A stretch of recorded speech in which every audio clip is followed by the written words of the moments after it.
Hello mga kapaport! For today's video, ipapakita ko sa inyo kung ano ang ganap sa first week here in Invercargill, New Zealand mga kapaport. So let's go! Wow. So ang day 1 namin mga kapaport ay pupunta kami sa agency which is advanced personnel. Ang expected natin na magaganap doon sa agency is orientation tungkol sa mga bagay-bagay kung ano ang gagawin kapag may mga emergency in or outside sa company. At saka konting paperworks, drug test, tapos magbibigay sila ng SIM card for here in New Zealand mga kapapart. Nandito na po tayo sa agency. Kakatapos lang po sa aming orientation. Paperworks na po kami. So ginagawa na po namin yung mga paperworks. At kasama na po dito yung pag-fill up namin ng account sa IRD. IRD po is parang BIR sa Pilipinas. Cheers mga katropa para sa drug test. Stay positive na walang mapositive sa ating drug test.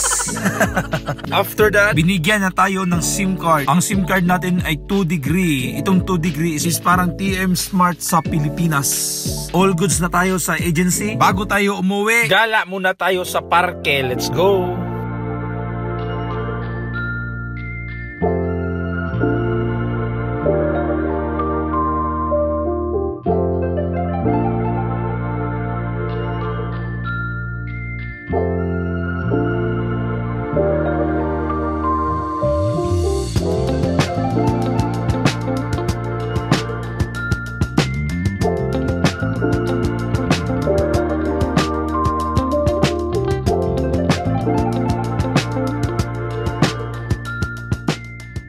After ng gala mga kapapart, diretso tayo sa kusina para tulungan natin si Chef Adrian para sa ating dinner. Adobong manok ang ulam natin ngayon mga kapapart. Thank you Chef Adrian sa pagluto. Sabay-sabay na kami kumain para mas masaya. After dinner, pahinga na at ito lang po yung mga ganap sa day 1.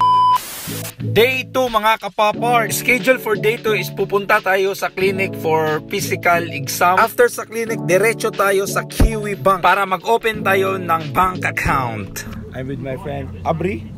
Abri, hello. Hi, how are you guys?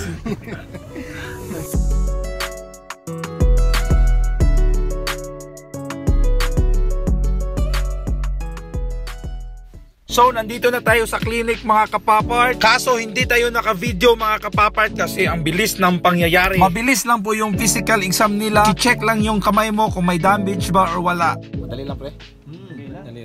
Ang dali lang. Dali lang. Tinignan lang yung kuko kung madumi. Marunong ka mag-inuko. So next stop na to mga kapapart is bangko sa Kiwi Bank. Mag-open tayo ng account kasi dun papasok ang ating salary. Ganito po ang sistema ng bangko dito sa Kiwi. Yung mga empleyado talaga ang lalapit sa inyo para mag-assist. Uupo ka lang dyan na parang milyonaryo. After 30 to 40 minutes may bank account ka na. Ganun kabilis dito mga kapapart. Walang kuskus balungos. Pwede ka na mag-deposit kahit magkano ang gusto mo. So tapos na kami sa medical at saka sa bangko. Tomorrow na po yung induction namin. Yes!